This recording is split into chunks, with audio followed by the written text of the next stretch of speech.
Okay. Good afternoon, everyone. Thank you for making it today. And it looks like we've lost a few people. Where'd they go? Did I upset anybody? Florida. Oh, yes, yeah, that's. I'm sorry, what was that? Florida. Florida. Has it started yet? I thought it wasn't until like June before the flight takes place. It starts in May. Is that like an echo going on? Is this distracting or no? Is it okay? If it gets bad, we'll have to dump it, and maybe you all have to come a little bit forward or something. But I made myself speak twice. Anyway, welcome again. A little housekeeping. One, I have a little red in my eye. This did not come from an infection. I was playing pickleball and carelessly I hit myself with my paddle right in the eye. So it's really hurts, especially when I go outdoors and like the pupils contracts, really hurts. But just to let you know, so just in case you wake up tomorrow morning with a red eye, I didn't do it. It wasn't me. Okay, so just so you know. Then number two is some of you wanted books. I realized that going to Kinko's, you end up spending more than $10 to print a single book. So what we're doing is that we're ordering it in bulk, and so it's going to take a little while to get here. Now, for those of you who paid, what we're going to do is we're going to send you links to the ebook while you're waiting. Is that okay? Yeah. And I would love your feedback too, because I was going over it today and I was like, wow, a lot more modifications need to be made. I mean, it's good the way it is. It explains the dirty dozen. How is it? Is it okay or no? It's on the back there. How's my voice coming across? It's hard to understand you with the mic. Yeah. That's what I thought. Okay. How about now? Is it better? Better without the mic? Okay.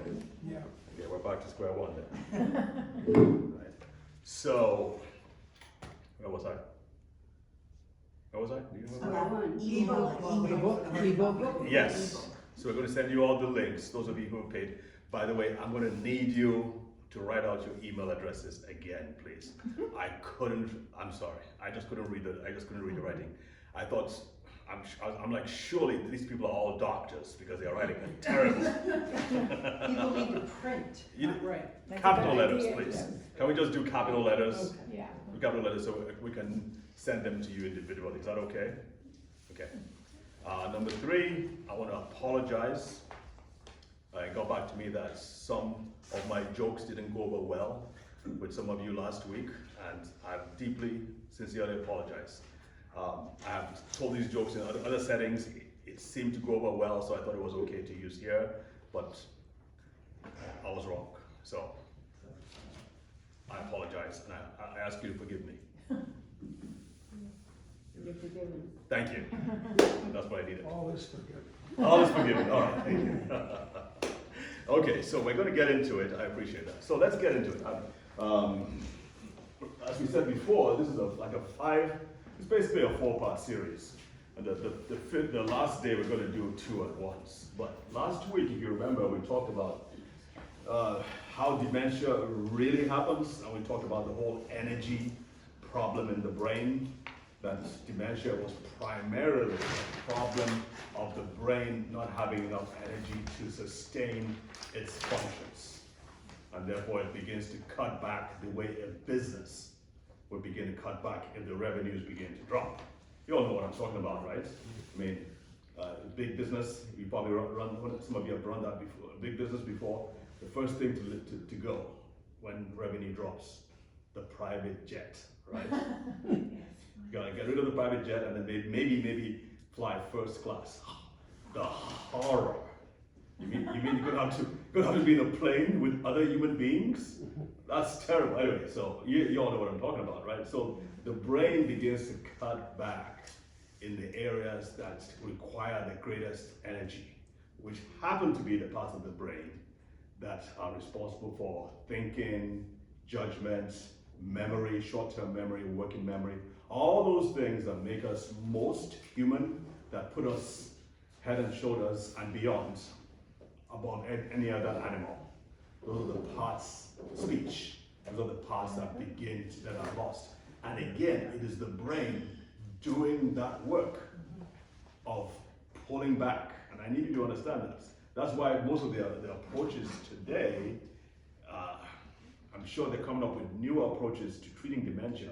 But right now, simply focusing on the proteins, the amyloid plaques and tau tangles, which is the conventional approach today, it's unfortunately, I gotta tell you, it's not gonna work. I knew it right from the beginning, it wasn't gonna work. And now studies are coming out to show that they actually don't work. Confirmed studies. Now think about that 30 to 100 billion dollars have been spent on that, probably more has been spent on this approach. We're still not getting to where we need to get to. And I think, again, we have to focus on what makes it happen. These are the 4 cardinal principles that I want to remind you of. Dementia is preventable. Dementia is reversible to a certain degree. Your brain is in your hands. It's your responsibility. And number 4, everything around you, including your doctors, your loved ones, friends, family, everything around you is meant to make you not to believe the first 3 things that I said. Okay? So you're going to have to fight for it for yourself. That's why we're providing you with all these tools. Now, another thing, slides. I used to, when I first started about 3 years ago speaking in Baltimore, I used to give out slides, and I was very free with everything. Some people called me aside who really kind of like were concerned about, they were supporting my foundation, they were concerned about what I was doing, and they said, you shouldn't be giving out your slides. And I do spend a lot of money to create those slides, as you can imagine. So I only provide them for people who are in part of, I do run a few courses where we go in depth into, we really immerse ourselves in the contents. 1 hour a week is not enough. That is not immersion at all.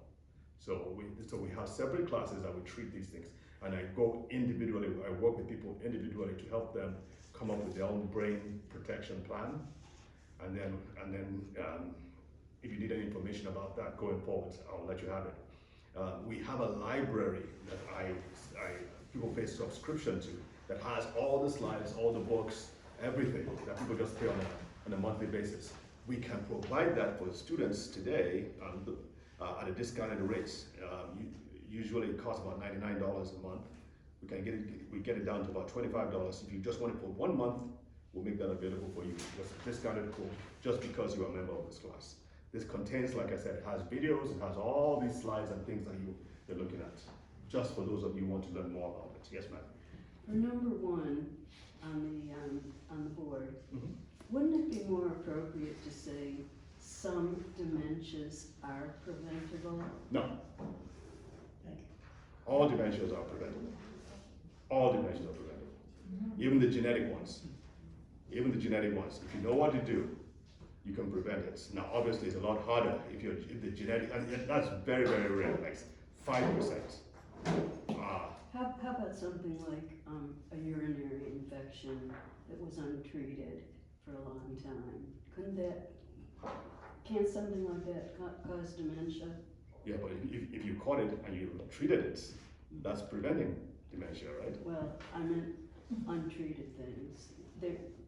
People have conditions that cause dementia, and eventually, they're diagnosed, and then they get treated. Correct. But while they're undiagnosed, they're still showing symptoms of dementia. So if at a certain point those things were caught, then you could have prevented it before the diagnosis happens. Well, maybe I'm misunderstanding you. Maybe you think I'm saying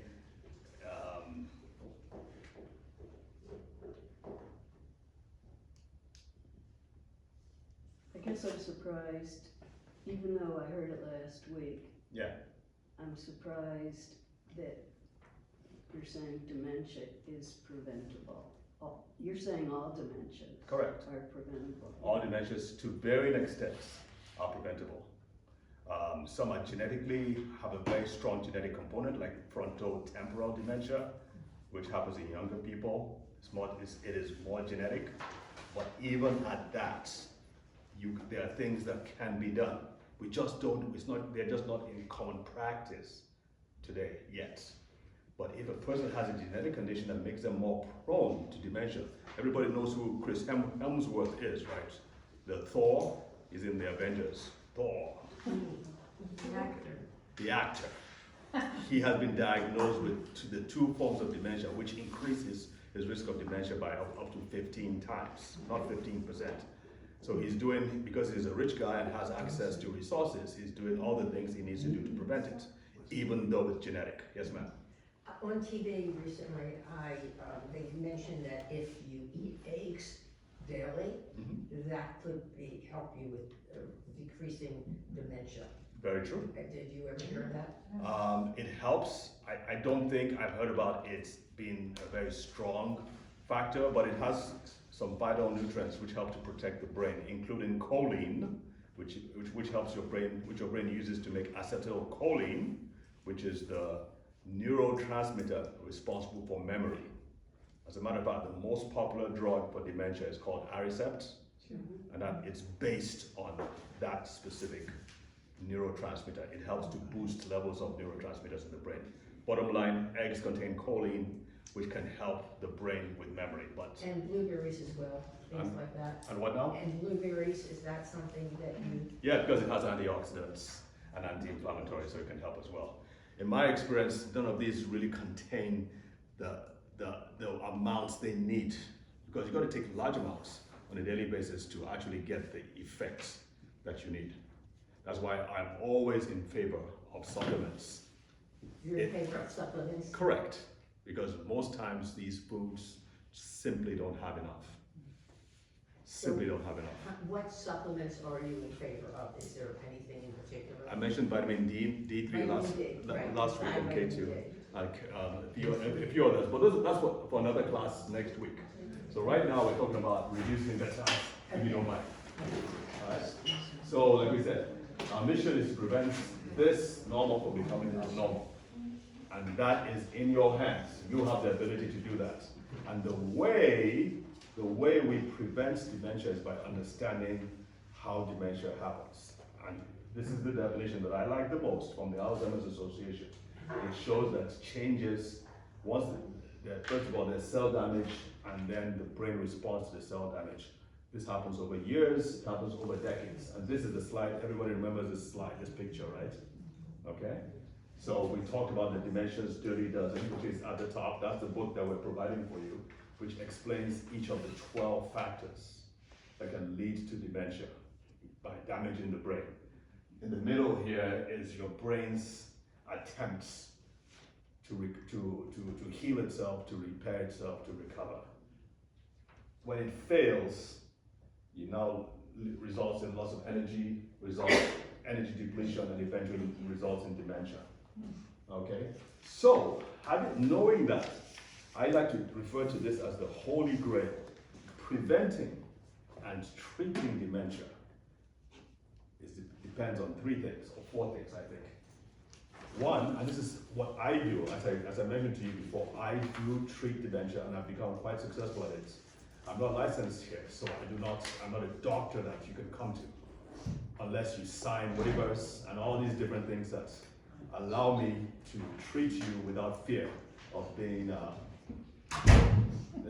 what? Deported. I mean, I don't have a license to be concerned about. But yeah, I mean, you understand what I'm trying to say. We just have to make sure that the I's and the T's are dotted, all right? So, and like I said, my background, I still treat all kinds of brain disorders, from autism all the way to Alzheimer's disease. So that gives me perspective. So obviously, number one, the first thing that we have to do is try and restore brain energy. Number two, you want to stop the leaks. Whatever has caused that damage in the first place, we want to stop it from continuing.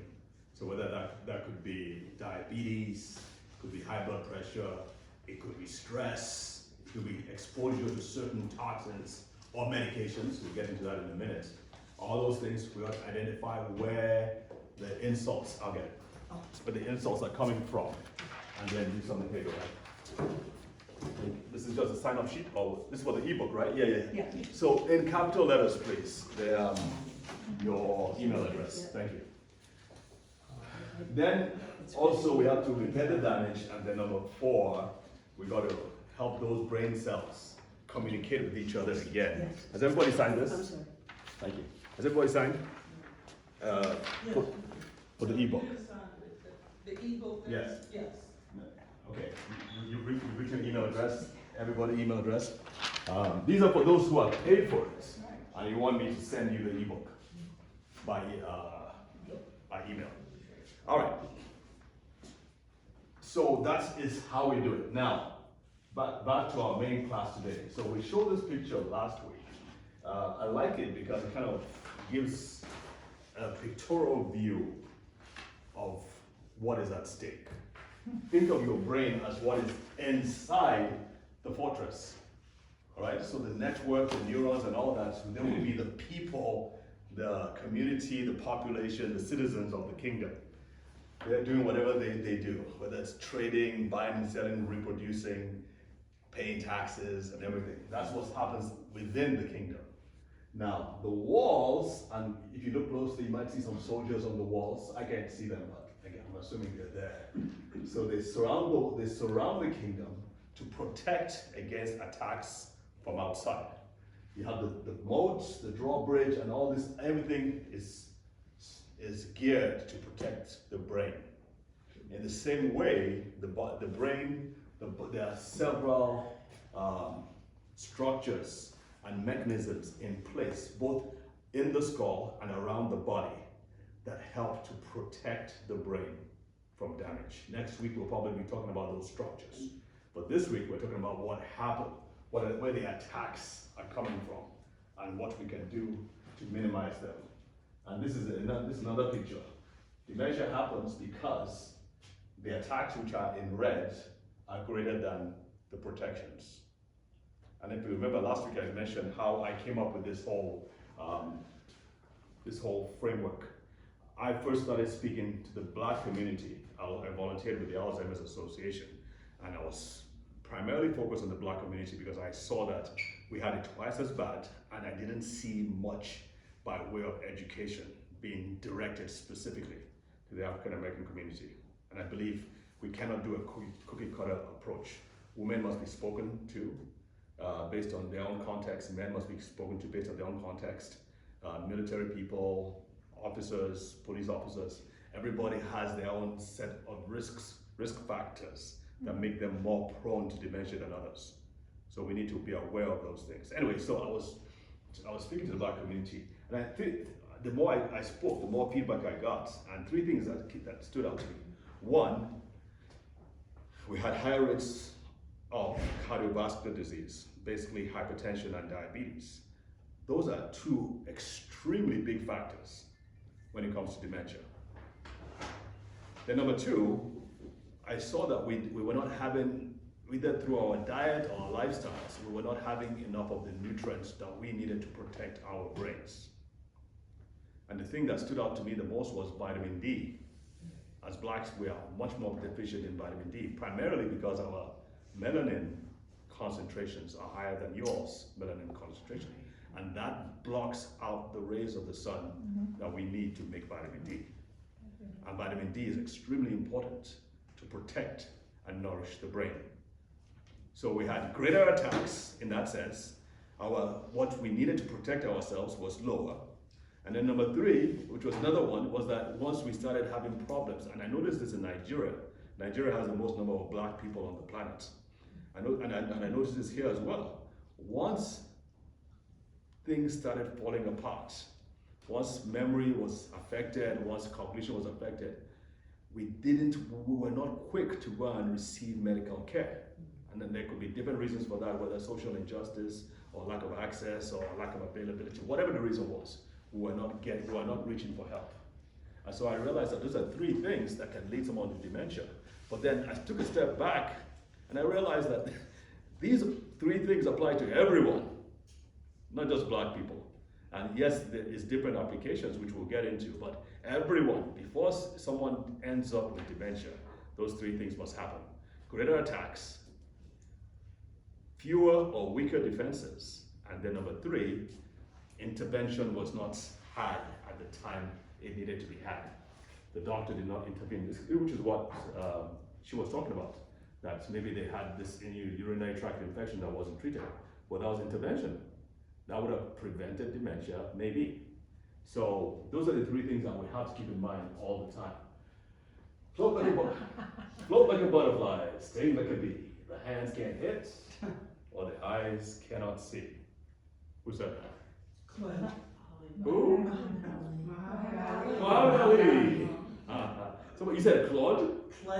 Clay. Cassius Clay. That was his name. That was another name. Yes, you're absolutely right. Yes, indeed. What a poet. Was a poet, wasn't he? So yes, Muhammad Ali said that. But then the corollary is also true. You cannot defend yourself against an attack that you do not see coming. And that is what is happening over and over and over again. People are simply not aware where those attacks are coming from.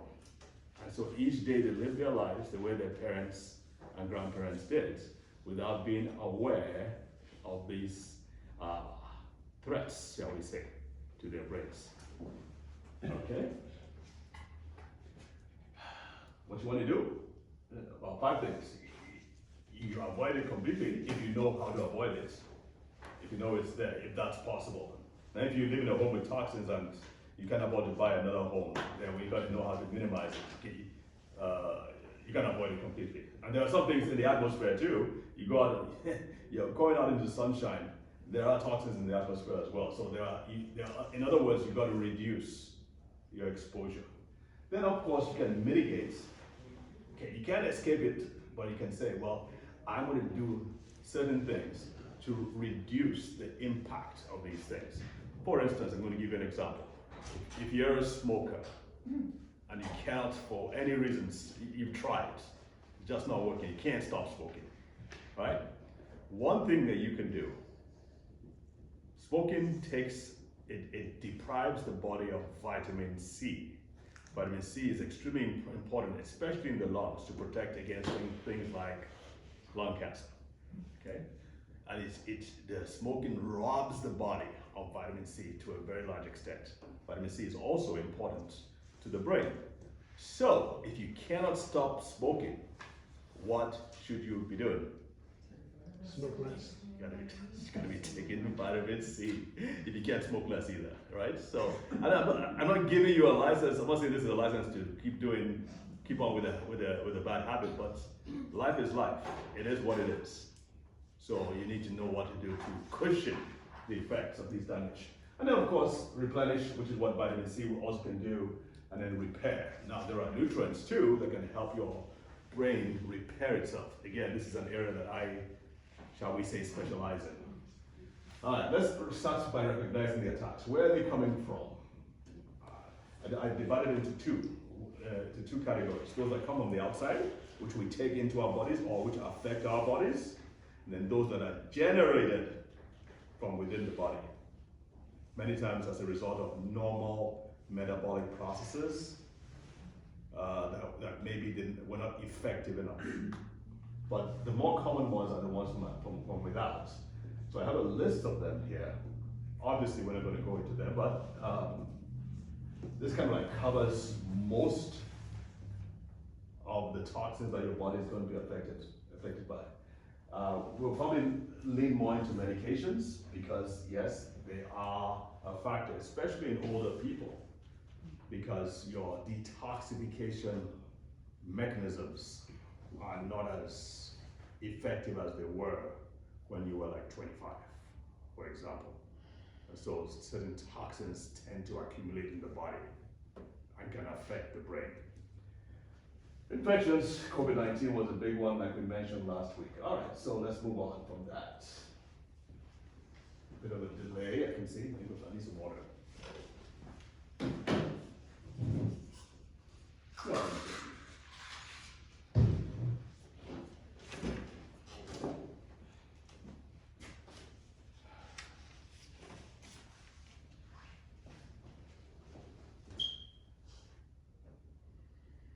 What's going on? Okay. Okay.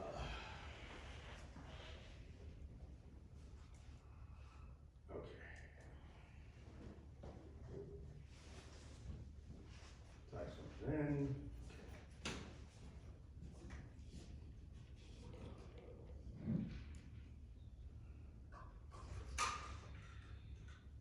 Excuse me, folks, I'm almost there. It says we're connected, so that should not be a problem. Alright,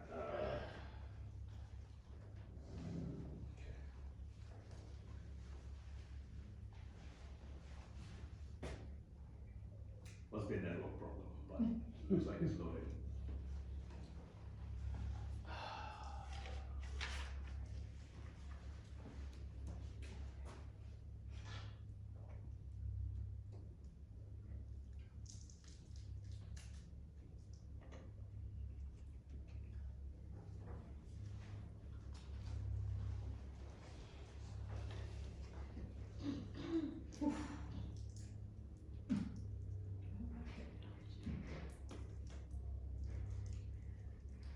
Are you having tech problems?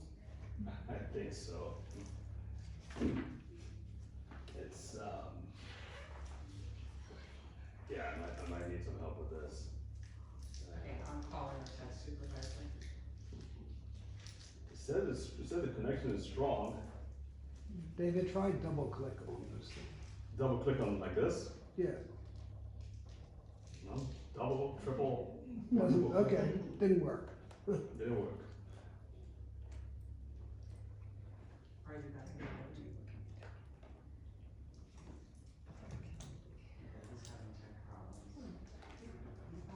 He's not connected to me. He should be, he's just on television, right? I don't think so, he's doing that, give me a second. Alright, well, while they're trying to, While you're talking, I'll, just give me a second, sure. But when you get back, if you wouldn't mind just coming straight to here. Okay, thanks, okay, bye. Okay, so while she's working on it, Which slide are you on? I'm on this one, the red one, You're on 26? Okay. then 6.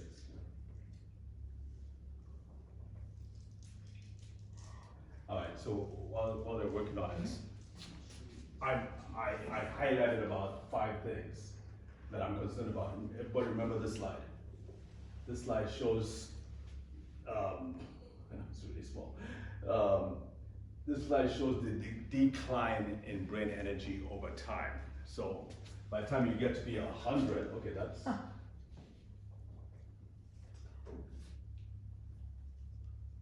By the time you reach 100, it's down to about 60%. That is still about 50%. And remember, 50% is like the magic number. So it's still about 60%. I mean, obviously there's a lot of deterioration in brain function, or diminution in brain function, but it's still enough to live independently. Okay, so it's only when it gets to be 50 and then 40%. That is one of the things, that's one of the backgrounds, what's happening in the background. Now when you add on top of that, things like multiple medications, things like grief from the loss of a loved one, things like isolation, things like, let me see, taking a lot of sugar and processed foods. We're going to dig into that a little bit more. Diabetes, hypertension, especially if it started in your 40s. It seems like that midlife, that 40-year mark, between 40 and 50, if you had any conditions that were at that time and it wasn't well treated, it basically compounds over time. So that's one of the reasons why things like dementia happen in your 60s and 70s, because it has had time, decades, to develop and eventually cause dementia. That's why it's so important that one of the things I'm really reaching out to is especially women in their 40s and 50s, because that is a crucial point. This is really the touch point. We need to catch them at that point, because so many of them are having these issues and they don't realize, they just think it's part of life, right? And then you add perimenopause to the equation, the drop in estrogen levels and all those things, the stress, the distress, juggling their career, sandwich generation, taking care of their parents, taking care of their kids. That's a huge burden, especially on women. That can make them a lot more prone to things like dementia later on in life. All right. So we are going to talk about medication. Of course, mental health issues is another one, like isolation, depression, loss, and all that. Sorry about that. Okay, no problem. Yeah, our tech guy's off-site for a moment. We'll Okay. look at that. So we're going to go to, I was going to talk about medications, for instance. So this is called iatrogenic. We talked about it last week. Iatrogenic means it's caused by medication. So the medications that were meant to treat a condition and end up causing harm and damage. So there's a whole list of things, everything from surgery, anesthesia, which can, especially in older people, because your ability to detoxify the anesthesia is not as effective. I've had people who actually had dementia after surgery. They were perfectly okay prior to, but after the surgery, they had dementia. Because again, it's a huge burden on the brain and body. Okay? There are some common over-the-counter medications that you should be aware of, especially those that have to do with allergy medications, sleep medications, right? Some pain relief, some antibiotics. Those all factor in. So when you're using multiple medications, it can cause problems. Another one, of course, is, I mentioned this last time, proton pump inhibitors. These are like heartburn medications that help, they're like anti-acids. They reduce the acid load. Yes, they provide some relief for your gut, but over time, it can cause a lot of other problems, like reduction in certain nutrients that the brain needs, like vitamin B12, which is now a proven fact that long-term use of these heartburn medications can result in reduction in things like vitamin B12, which, by the way, is extremely important for brain function. So I always recommend that, that's another one, that's another nutrient that I would put in the list, B vitamins. You can get a good quality B vitamin. In fact, some people said that B vitamin should be called brain vitamins. B should stand for brain, because of all the different things that that it does for the brain, about 8 of them. Help is not gonna help us. So what bills have you been 500, 200? It depends on the person. Depends on the person. There's some basic. I just recommend a good vitamin B complex that contains all 8 of them. Okay. There are some that are. And of course, we can recommend. I have on my website some examples that we use, that we give to, that we found out works for kids, even for kids with brain health issues. So that would be something to look at. Yes, ma'am. I was gonna tell you that this week I went to the doctor and I have reflux. And I said that my teacher told us that we shouldn't take. I did not tell you not to take. Don't get me in trouble here. No. Okay. So she first they said like Metropole, whatever that thing is, that everybody does. And I heard that something that can hurt you. She said, that's true, we know it. Now look at this, we know it. She said we know it. We know it. So she said, let's start with acid. What is that? What am I taking now? See? Prevacid, Prevacid. Prevacid, okay. But the lowest. The lowest amount, yeah. Right. I thought, they know it. Yeah, but they just don't have any other choice. And so then they can't go outside of the box to try something else, because they could get sued. So yes, they know these things. They just don't have, right now there's no other better alternative. Hear that? Acid Pepsid AC is over the counter also. And all this stuff. Yeah. This is something. This is something. Well, having said that, I can tell you that outside of regular medications, there's a lot you can do for that problem. I mean, I treat people with these. I do not use medications at all, but we get good results because we use nutraceuticals, which help the gut, in this case, repair itself. So we provide the body with the building blocks that the gut needs to repair itself and then get results. Yes, ma'am. Did you mention Prevacid, because that's She did. advertised on TV constantly? Do you recommend that, or it's useless? So, I cannot deny or confirm. I cannot tell you what to use as in terms of medication. But my go-to for any of those problems is not a medication. It's a more natural way to help the body repair itself. Yes, sir. Just in that regard, I read Consumer Reports every month, and they did a section on memory and stuff, and they talked about Prevacid, allegedly the top seller and all the others, and they said not one of them does anything. The Consumer Report said that? So why do they keep They're on? all not good opinions. Well, we can't hear you back here. What were I'm you- sorry. Yeah.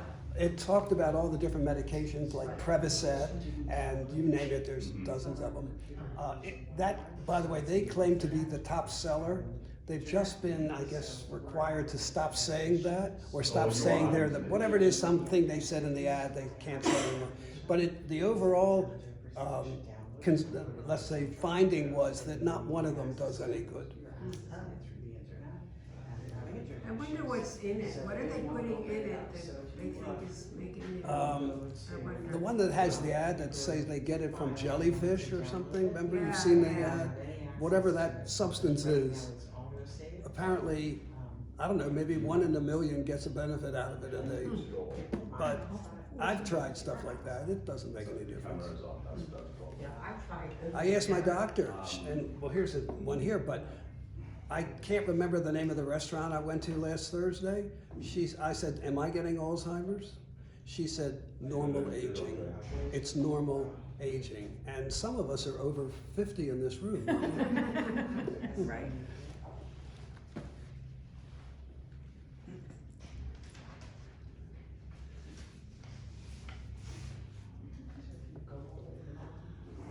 You're in Wi-Fi. Join Wi-Fi.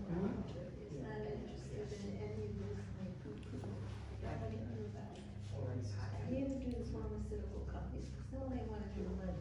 This first time I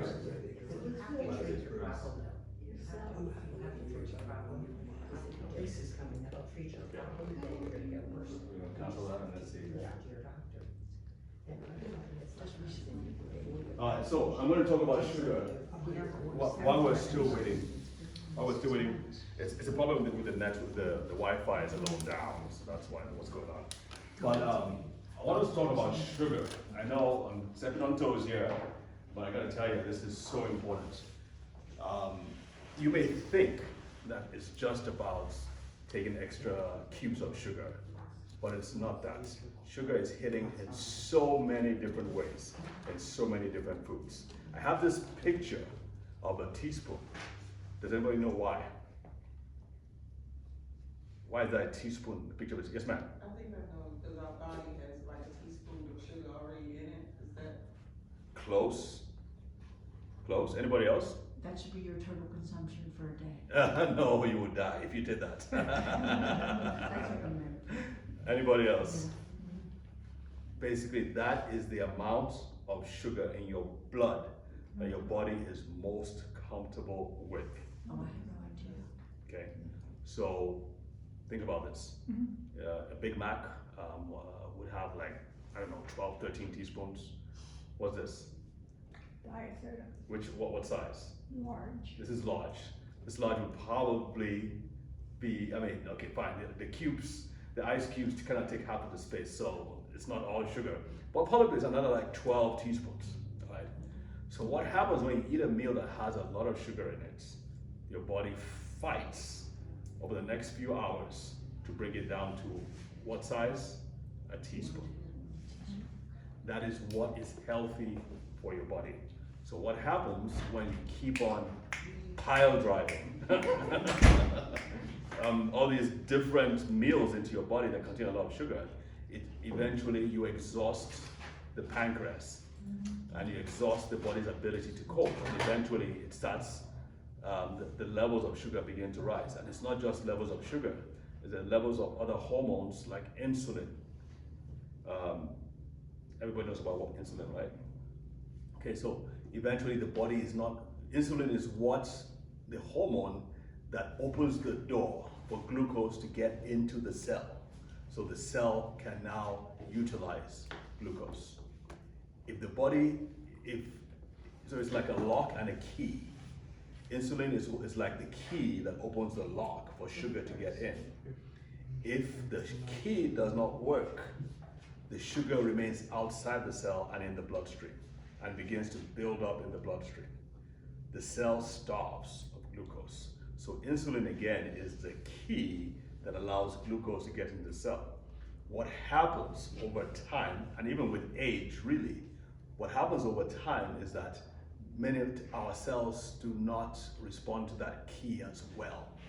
So age is one factor, but then when you add on top of that a diet high in sugar, it just makes it worse. And so the brain and body are not responding to insulin like it should. That creates a lot of problems because the higher sugar levels cause significant damage to the parts that I mentioned earlier. The parts that are most sensitive, the parts that make us most human, the parts that require energy the most. They are the most sensitive, which are the memory centers, the parts of the brain that have to do with judgment, planning, impulse control, all these things, again, that make us human. The sugar will cause that damage. And if that compounds over time and over decades, eventually the brain is just going to give up and say, I've had enough, I'm shutting things down.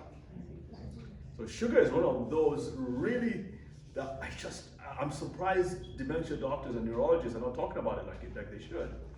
Because it's key to prevention, okay? It's one thing to avoid adding extra sugar to your coffee. That would be a good place to start, right? Take your coffee black if you can. I quite frankly, I didn't know black meant no sugar and no milk. I just thought black meant no cream. I had no idea. So, yes, sir. This is advertised as sugar-free, as a diet Coke. Yes. Is that any better? What else is in it that makes up for the sugar? Aspartame? Yeah. So the substitute has its major issues as well. Quite frankly, I would rather take pure regular Coke than what's it called? Diet Coke. Diet Coke. Yeah, because there have been studies about that aspartame that you mentioned, just the sweeteners. These artificial sweeteners have a toxic effect over time. Yes, ma'am. I heard or read that these dietetic sodas can cause pancreatic cancer. I don't know if it's true, but that's what I've heard. I haven't heard that before, but I've heard things like autoimmune conditions. Okay, they can increase your risk of autoimmune conditions. Well, the fact that they have toxins, I mean, Exactly. it could be anything. Exactly. Exactly. So anything chemical toxins, it throws the body out of balance. Yes, sir. What about natural sugar sweeteners? Like stevia. Agave. Huh? Agave, monk berry or monk fruit. Yeah. So those are all good, better alternatives. Honey, all better alternatives. Yeah. No. Just so you need to be aware of it, right? Okay. Is Right. honey better than sugar? Technically, yes.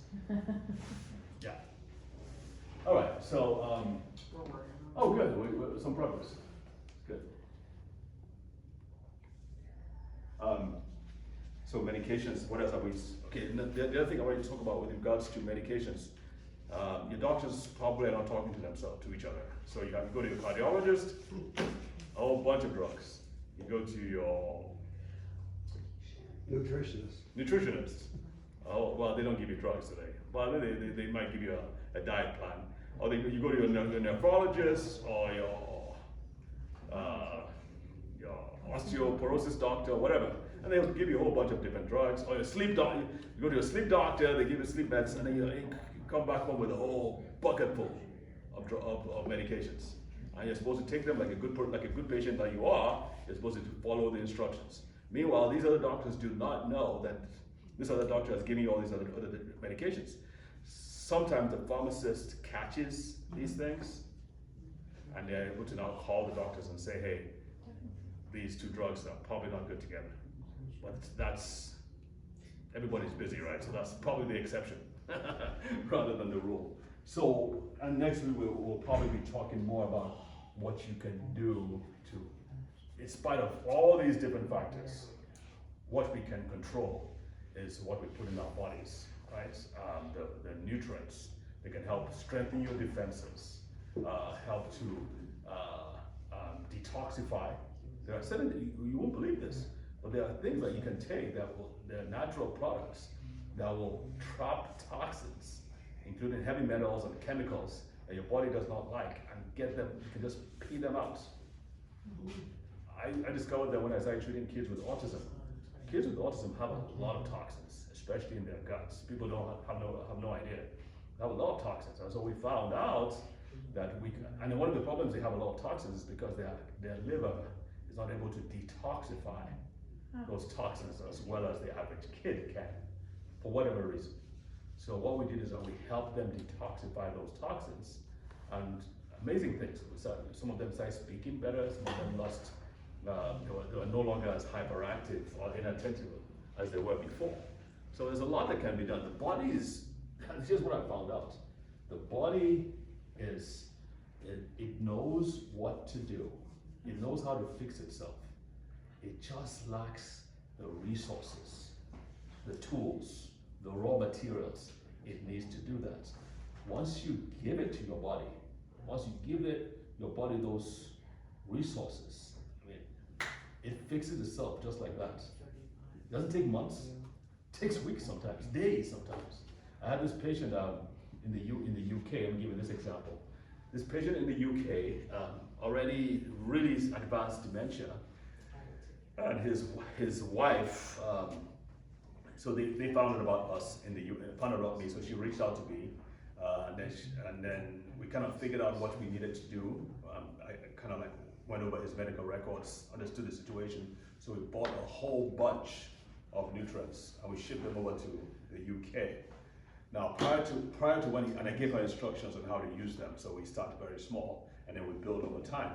Now, he would sit in front of the TV, and then he would be watching the TV like a drama show, and he would be reacting to the characters in the movie like they were talking to him.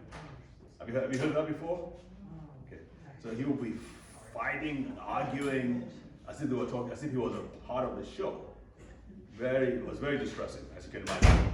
Then his nurse would come in for her duty, for her time, and then she's white, and then he would end up speaking Yoruba, which is my language, Nigerian language, to her. Of course, she wouldn't understand, but he would speak it to her. Then his wife would come in afterwards, and he would speak English to her, which was, so you can see the wires are crossing somewhere, right? And then of course the TV thing. When we started treatments, it didn't take a week. She said soon afterwards, he was talking to her like she was speaking Yoruba to his wife, speaking English to the nurse, and was enjoying his TV shows. Okay? Again, the problem is that we haven't, if you're dealing with someone who has dementia or some kind of brain disorder, the brain is crying out and saying, give me what I need. Give me the tools. Who said give us the tools? There was someone who said, give us the tools. And does anybody remember that from World War II? Give us the tools. I wish Churchill. That's right. This was before the oh, it's working. Cool. This was before the US joined in the war. And it was begging and making all these speeches. And I said, give us the tools and we shall finish the war. I made the mistake of saying this. I went to DC to give a presentation in DC. And there was this mixed bunch of people. There were Indians, there were everybody. There was this high-end social club. And the lady, she's Indian with her husband. They worked in the World Bank. And she loved me at first. She was like, oh wow, a black doctor talking about dementia. When I mentioned Winston Churchill, whew, I had no idea though. They hate him. So after the talk, she and her husband just took their bags and walked out in a huff. This was someone who who was all over me, and she was like, she wouldn't even let me start the presentation. She was just kind of taking me, just engaging me in conversation. But once I mentioned Churchill, They were from India, right? yes sir. Well, You know why? What? it was a colony. It was a colony, yeah, and I heard that he did a lot of things that caused a lot of starvation and illness and death or whatever it was. Anyway, so I had to learn how to tailor my presentations and be conscious of my audience. Okay, all right. So yeah, we've talked about illnesses, diabetes, sugar, action steps. Like I said, these are things that I'll probably remind you all about over and over again. You want to reduce your sugar intake. Now, it doesn't have to be sweet to have a lot of sugar. You know that, right? Pasta. Pasta. Did you say pasta? Yeah. Yes, sir. The whites, the three whites. The white bread, white pasta, white rice. Everything worth eating. That's right. It sucks, doesn't it? So, I mean, try to reduce the load. Next week too, we'll talk about some certain things that you can put in your body to reduce the load, to mitigate the damage that these things are being done. A lot of these things have chemicals. It's not just the starch or the sugar. These starchy things convert to sugar, but they're also, especially with bread, lots of chemicals in them. They want to be aware of. Yes, sir. Can you elaborate a little bit on personal care products? Personal care products. So this is more for the ladies. So everything from makeup to hair dye to relaxers to perfume, to skincare to soaps. Many of these have a lot of chemicals in them. But I'm more concerned about the ladies, especially because the hair dyes, all these straighteners. Again, with the black community, because there was a lot of pressure on women to have straighter hair, they had ended up using a lot of chemicals to straighten their hair. And now it's coming out that many of them are having cancers. But there's a lawsuit that I watched in Chicago recently. They're having lawsuits and all that because they're suing the companies that produce all these products. Does that answer your question, sir? Okay. Then of course, utensils, the non-stick frying pans. It's just amazing, they just keep coming out. Plastics. Plastics. Also, Plastics. if for women now, they have on say TV, they have what they call clean beauty products. I thought it was a bunch of nothing, but it might be that they're all made with natural things, and it's not supposed to be so toxic as putting certain things in your skin. I Yeah. don't know what that's worth, but it's a big deal. Yeah. So the key, like I said, I keep trying to say that there are certain things that you can put it that can help to mitigate and help your brain and body recover more quickly, even after you've been exposed to these things. I believe everybody should be on some We've kind lived of. this way our whole life, and you think now making a change is going to help us? I don't think so. You know, I mean, we're talking about a way of life that we have existed, you know. Well, do you take the medications? Do I take medication? Yes. Sure. Okay. Yeah. So basically what I'm saying is that you might need to add a few more things to those medications that you're taking. That's not a huge change. Yeah, right, medication, but, you know, we have to treat whatever our issues are now, whether it's too much or whatever, we can make a change. Yeah. I mean, I think it's really hard, you know, at 80 years old or whatever, we've lived a way of life that I Yeah. think if we make a change, it's not gonna affect us at this time. You don't know that. It might help. You do not know that. You don't, because the fact that you're relatively okay now, it doesn't mean in the next 5 or 6 or 7 years that what something is developed is not developing under the radar, that can eventually mushroom or blossom and bear fruit. And I'm not asking you to make huge changes. I'm saying you're already taking pills. You're already taking pills. You can just add a few more things to it. Sorry, she was wanting something. Yes, ma'am. So, I was thinking along the same lines that you were thinking, whether you're 55 or 80, and you're suggesting a long list of changes and modifications, do you have a top 5 list? Well, If we picked 5 of all the things you've mentioned so far in the last 45 minutes, and maybe not for this class, maybe for next time. Yeah. If you could come up with a top 5, not even a top 10, a top 5 list of modifications you want us to make, additions and subtractions. Yeah. Maybe you could come back with that for next time, that if we were. Well, that's what this is for. This is the list right here. Yes, but that's much more than 5. You can't read this? Okay. Not hard. So okay, I'm gonna read it out for you. But yes, there's a whole bunch of different things that I recommend, but I try to keep it as simple as possible. And that's why I said, is everybody here taking vitamin D3 and K2 now? Everybody. I don't think everybody's taking vitamin D3 and K2. Yeah. Okay, so you are, okay. I You would are too. think we are. I would have to think we're all taking vitamin D. Okay. Well, that's good. Yeah. You have migraines? For migraines. You need something for migraines. I can take those 2 for migraines. Oh, do they help? D3 and K2 help for migraines? 3 other things. Okay, I didn't know about D3 and K2 for migraine. So I like to keep things as simple as possible when I'm speaking to a general group. Now, if people want some greater detail, then we can work with them to help them streamline, make it easy for them to incorporate those extra things into their lives, especially if they're trying to address a problem, for instance, sleep problems. Okay? Women, there's a big problem with you all. Ever since you had kids, you felt that sleep is not a big deal. You don't need to sleep. And I'm here to tell you that's lack of sleep compounds over time. There's always something you can do. Again, I don't want to complicate it. That's why I nailed it down to vitamin D3 and K2.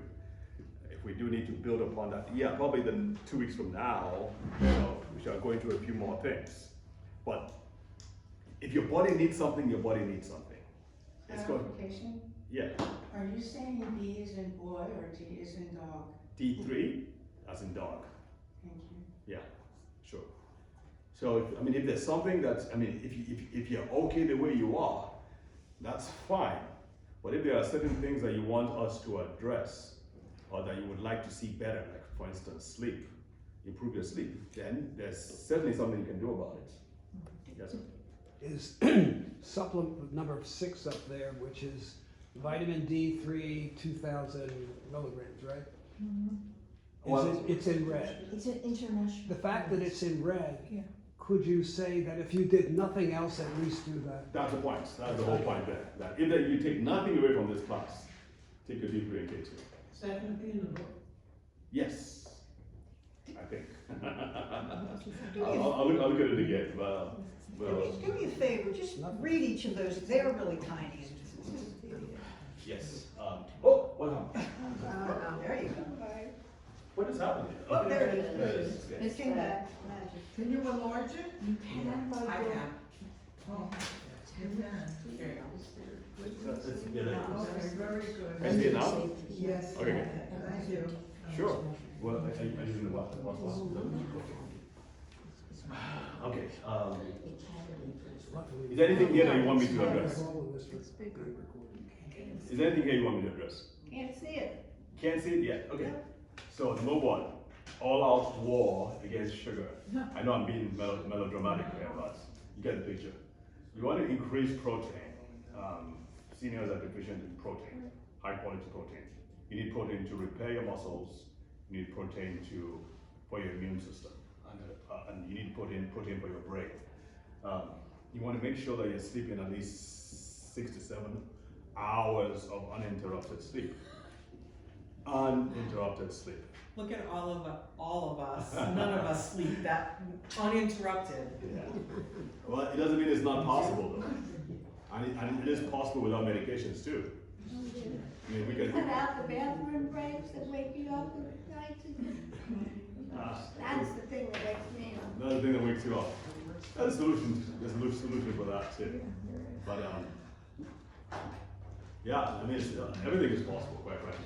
I'm happy. Ladies, I certainly want to encourage you to be able to get up and rise from a seating position without support. You need to keep those muscles strong, especially your hip muscles, because you know what happens when you break a hip, if you break a hip, For some people, everything goes downhill. Did you just say that you try to get up from the seated position without support? I did. So in other words, Don't use your hands. like that? Oh, amazing! Yes, ma'am. Good job. That's something you'd really have to think about a lot. Yes. Uh-huh, I never heard that. Try. Don't touch You're it. forcing your limbs to strengthen, your muscles around your hips to be stronger when you do that. But if you're always getting support for everything, you're making those limbs weaker. And here's a tip for you all too. The the lighter you are, the more likely you have osteoporosis. That's true. Because weight helps to, the impact helps to stress your bones. Okay? So I'm not saying you should go out and start getting all kinds of, start gorging on Chinese food, right? But I'm just letting you know that if you're slim, that's a bit of a risk too. So that's why it's very important that you start going out of your way to stress your lower limbs. Obviously you need a trainer to help you do this. So, elaborate on number 7, pay attention to your teeth and gums. I like that. Okay, Good so- point. So with gum disease, which can happen as a result of lack of care, lack of flossing, bacteria will tend to accumulate in the gums and around the teeth. And if that's not caught and taken care of, those infections in the gum and teeth have a direct route to the brain and can cause a whole bunch of problems like inflammation and multiplication of those bugs in the brain and eventually lead to dementia. Remember, infections is one of the dirty dozen? Yeah, so there are some very specific bugs they found out from poor dental hygiene. They found those same bugs in the brain of people with dementia. Yes, ma'am. 2 things. I just watched the other day how to brush your teeth with the electric toothbrush or a regular brush. The electric toothbrush thing is excellent. It's 2 minutes Great. that you spend a day. And then I watched several of your segments that they transfer to the computer. Remember I mentioned it when I was first here. You have a lot of speaking engagements and it's a series. Yeah. And I would like to know how melatonin is good for your brain, because you said you don't take it to sleep. Yeah. You take it because of what it does for your brain, Yes. and you use it for the kids with ADHD or whatever Yes. problem. Wow, you've been watching my videos. I do, because they're good. I wanted to watch it before I came here. Look at And you. I came here to get more specifics so I could do them at home. I love it. Yeah, that's a great point. Yes. For sleep, I would say, so it's not just for sleep. So melatonin is one of these discoveries we made when we were treating kids with all these brain disorders. And we found out that it really, really helped. Not just for sleep, but for memory, for inattention, even to help deepen the level of sleep. So what melatonin is that it's, in addition to being a sleep aid, it's also an antioxidant. It helps to detoxify the brain.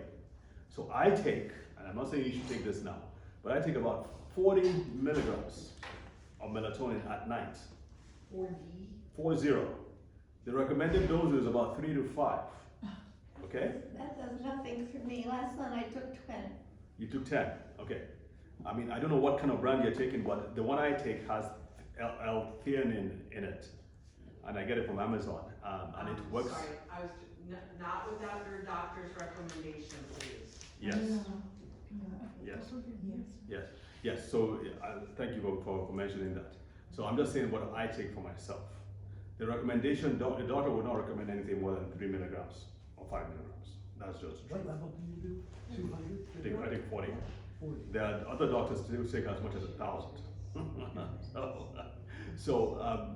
And that's because of the research that they've been doing, and they found out that it's one of these safe things. Again, this is not a license to go and start going crazy, right? But what I'm trying to say is that melatonin, and now you can go online, you can check out, just do a search on YouTube for videos on melatonin, and it's quite interesting how effective melatonin can be for overall health. Okay. All right, so it looks like we've come to the end. We will send you all thank you for putting in your email addresses. We'll send you all, those of you who purchased the book, we'll send you the links to download the ebook. And like I said, we do have an online library. So we have all these, have tons of videos that are not on YouTube. Also write-ups, slides, and pictures and all these things. We're offering it to you all at a discount. So it's not $99. We are, for this people in this class, it's $25 a month. You can just sign up for 1 month, and then it reverts to $99 after 1 month. But during that time, you should be able to have seen, you can download whatever you want to download and select whatever you want to select. Okay? Any other questions before we wrap this up? Did you write out what you just said about whatever you said? Because I didn't hear it all. Okay, I said that you can ask Eliza about it. We have an online library that houses all these videos that are not on YouTube, that houses the slides that we share here, houses other presentations, specifically as thank you for coming, take care. Specifically as extra, these are homework, things you can go back and read up and elaborate more on, because 1 hour, like we said, is nothing. So you can go back and watch that. I missed what you said about melatonin besides sleep. It helps with attention and something else. And memory, focus. See what I mean? I mean, so it's like an antioxidant. It's a very good antioxidant. It's very good healing. Yes. Okay, so we have to wrap up. Yes, ma'am. Last question? Yeah, how can I watch your online videos? My online videos. The ones that go on YouTube, you guys. What do you want me to tell you? On YouTube, the Yeah. videos. Yeah. What's your name? How do I look them up? Okay, just type in my name, Dr. David Ajibade. David what? Ajibade. It's up on the screen. Okay. All right, well, folks, thank you so much. Thank you. Enjoy it. We'll see you next week. All right.